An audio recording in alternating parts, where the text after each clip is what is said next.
સુરત શહેર અને જિલ્લામાં એસઆઈઆરની કામગીરી આજથી શરૂ થઈને 4 ડિસેમ્બર સુધી ચાલશે. આ દરમિયાન બૂથ લેવલ ઓફિસર્સ ઘરે ઘરે જઈને મતદારોની ચકાસણી કરશે અને જરૂરી ફોર્મ વિતરિત કરશે. બીએલઓ દરેક ઘરની ઓછામાં ઓછી 3 વખત મુલાકાત લેશે. એસઆઈઆર હેઠળ ગણતરી પ્રક્રિયા 4 નવેમ્બરથી શરૂ થઈ અને 4 ડિસેમ્બર સુધી ચાલુ રહેશે. ચૂંટણી પંચ 9 ડિસેમ્બરે ડ્રાફ્ટ મતદાર યાદી બહાર પાડશે અને 7 ફેબ્રુઆરી અંતિમ મતદાર યાદી પ્રકાશિત કરશે. નોંધપાત્ર રીતે ચૂંટણી પંચે એસઆઈઆરના બીજા તબક્કામાં જરૂરી દસ્તાવેજોની યાદીમાં આધાર કાર્ડનો સમાવેશ કર્યો છે. 28 ઓક્ટોબરથી 3 નવેમ્બર સુધી પ્રિન્ટિંગ ટ્રેનિંગની કામગીરી ચાલી હતી, જેમાં બીએલઓને જરૂરી ટ્રેનિંગ આપવામાં આવી હતી. આવતીકાલથી બીએલઓ ઘરે ઘરે જઈને સર્વેની કામગીરી કરશે. નવા મતદારોએ ફોર્મ 6 ભરવાનું રહેશે. મતદાર યાદીમાંથી નામ કમી કરાવવા માટે ફોર્મ 7 અને મતદાર યાદીમાં સુધારા અથવા શિફ્ટિંગ માટે ફોર્મ 8 ભરવાનું રહેશે. એસઆઈઆર હેઠળના બૂથ લેવલ ઓફિસર્સ BLOs તેમના સંબંધિત વિસ્તારોમાં ઘરે ઘરે જઈને મતદારોને ફોર્મ વિતરિત કરશે. BLO દરેક ઘરની ઓછામાં ઓછી 3 વખત મુલાકાત લેશે. તે મૃત અથવા સ્થાનાંતરિત થયેલા મતદાતાઓની પણ ઓળખ કરશે. BLOનું કામ નવા મતદારો પાસેથી ફોર્મ 6 અને ડિક્લેરેશન ફોર્મ એકઠું કરવાનું, ઓનલાઈન ડેટા લિંક કરવામાં સહાય કરવાનું રહેશે. ચૂંટણી પંચના જણાવ્યા અનુસાર આઝાદી પછી આ 9મી એસઆઈઆર કવાયત છે, જે છેલ્લી વખત 2002-2004માં હાથ ધરવામાં આવી હતી. ચૂંટણી પંચ માને છે કે એસઆઈઆર ખાતરી કરશે કે કોઈ લાયક મતદાર બાકી ન રહે અને કોઈ ગેરકાયદેસર વ્યક્તિ મતદાર યાદીમાં સામેલ ન થાય. અગાઉ બિહારમાં મતદાર યાદીનું એસઆઈઆર પૂર્ણ થયું હતું અને રાજ્યની અંતિમ મતદાર યાદી 30 સપ્ટેમ્બરના રોજ પ્રકાશિત કરવામાં આવી હતી, જેમાં આશરે 7,42 નામો હતા. નમસ્કાર. આપણે બધા જાણીએ છીએ કે ભારતના ચૂંટણી પંચ દ્વારા તારીખ 27/10/25ના રોજ 1/1/2026થી લાયકાતની તારીખના સંદર્ભમાં મતદાર યાદીનો ખાસ સઘન સુધારણા કાર્યક્રમ એટલે કે સ્પેશિયલ ઇન્ટેન્સિવ રિવિઝન જે છે એસઆઈઆર એ જાહેર કરવામાં આવેલ છે. અને આના જે આપણે એનું જાણીએ તો જે એનો હેતુ છે એ મતદાર યાદીમાં જે સુધારો આપણે જે કરીએ છીએ ચૂંટણી પહેલાં અને જરૂરિયાત અનુસાર, એના અનુસંધાને જે છેલ્લી એસઆઈઆરની પ્રક્રિયા હતી એ 21 વર્ષ પહેલાં 2002થી 2004 સુધીમાં કરવામાં આવી હતી. અને હવે જે નવી એસઆઈઆર આપણે જે આજે કરી રહ્યા છીએ, આજથી એનો તબક્કો સ્ટાર્ટ થઈ છે, તો એના અલગ અલગ 6 તબક્કાઓ છે.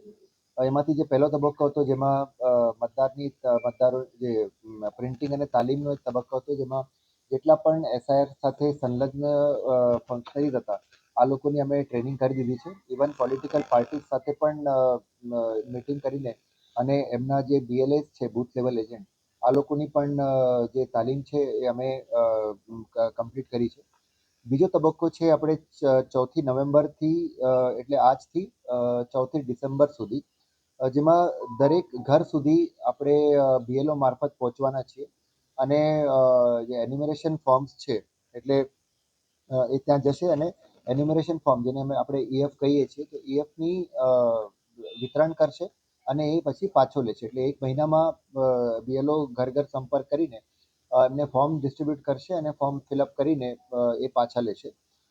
જો મતદાર ન મળે તો એમાં 3 વખત BLOs છે એમના ઘરે જશે, 3 વખત સંપર્ક કરવાનો ટ્રાય કરશે અને જો એના પછી જેટલા પણ એન્યુમરેશન ફોર્મ આપણે પાછા મળ્યા હોય એને આપણે જે છે ERO અને AROને સબમિટ કરશે, જે ઇલેક્ટોરલ રજિસ્ટ્રેશન ઓફિસર છે એમને સબમિટ કરશે ફોર્મ.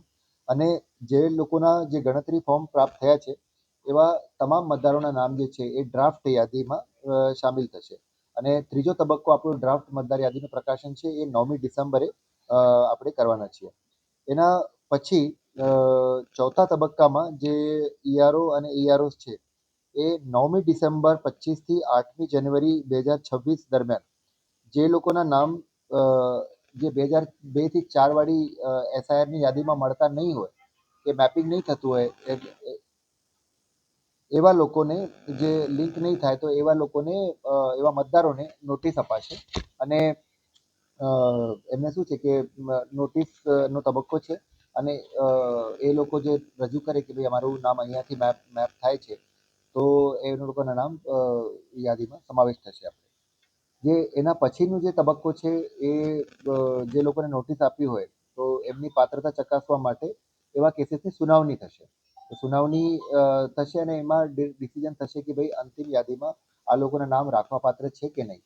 અને ઈઆરઓ અને ઈઆરઓના જે નિર્ણય હશે, નિર્ણયના સામે જિલ્લા મજિસ્ટ્રેટ એટલે કે ડિસ્ટ્રિક્ટ ઇલેક્શન ઓફિસર ડીઓ એટલે કલેક્ટર સામે અપીલ થઈ શકે અને કલેક્ટરના ઓર્ડર સામે મુખ્ય ચૂંટણી આયુક્ત સીઈઓ ગુજરાત જે છે, ચીફ ઇલેક્ટરલ ઓફિસર ગુજરાત, એમના સમક્ષ જે છે સુનાવણી એટલે અપીલ કરી શકાશે.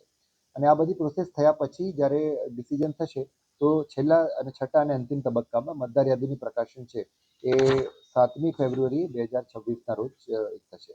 તો એક ખૂબ જ ડેટ ટાઈમલાઈન સાથે, સ્ટ્રિક્ટ ટાઈમલાઈન સાથે આપણે આ પ્રોસેસ કરવા જઈ રહ્યા છીએ. અને આ બાબતમાં અમે મીડિયા સાથે આજે ભાગરૂપે આપણી જે મિટિંગ રાખી છે એમાં આપના તરફથી એટલે આપના થકી અમે જાહેર જનતાને અપીલ કરીએ છીએ કે જેટલા પણ એન્યુમરેશન ફોર્મ્સ અને એ બધા આવે તો એમને પ્રોપરલી ભરીને પાછા આપે. અત્યારના તબક્કામાં કોઈ પણ ડોક્યુમેન્ટ વગેરેનો આગ્રહ અમે રાખતા નથી, કોઈ ડોક્યુમેન્ટ આપવાના પણ નથી. અને બીજી એક પણ ક્લેરિટી કરવા માંગીએ છીએ કે આ પ્રક્રિયા ફક્ત ને ફક્ત ઇલેક્ટોરલ યાદી એટલે મતદાર યાદી સુધારણા પૂરતી જ છે. આનું બીજી કોઈ પણ બાબતમાં જે છે એનું સંલગ્ન નથી કે coordinated. It is just for the intensive જે રોલ રિવિઝન આપણે કરીએ છીએ એટલે રિવિઝન માટે છે. તો જાહેર જનતાને આપના માધ્યમથી અમે અપીલ કરીએ છીએ કે અમને સહકાર આપે. પોલિટિકલ પાર્ટીઝને પણ વી હેવ સોલિસિટેડ ધેર સપોર્ટ કે એમના જેટલા પણ બૂથ લેવલ એજન્ટ્સ છે, એમના કાર્યકર્તાઓ છે, એ પણ લોકોને માહિતગાર કરશે આ બાબતથી. અને સુરતમાં મોટા ભાગની જે આપણી એસેમ્બલી કોન્સ્ટિટ્યુએન્સી છે એ અર્બન એસેમ્બલી કોન્સ્ટિટ્યુએન્સીસ છે. તો એમાં ઘણી બધી એસેમ્બલી કોન્સ્ટિટ્યુએન્સીસ પહેલાં અસ્તિત્વમાં પણ નથી 2002થી 4માં. તેમાં આપણે મેપિંગ કરીએ છીએ, લિંકિંગ કરીએ છીએ, બટ લોકોને વધારે ખ્યાલ હોય કે ભાઈ એમના જે પેરેન્ટ્સ છે કે એમના પોતાનું નામ જ્યારે 2002થી 4ની યાદીમાં કઈ મતદાર યાદીમાં કઈ એસેમ્બલી કોન્સ્ટિટ્યુએન્સીમાં કે હતું, તો એટલે એન્યુમરેશન ફોર્મમાં પ્રોપરલી જો ફોર્મ ભરીને પાછા આપી દે તો આપણી જે આ પ્રક્રિયા છે એ સરળ બને.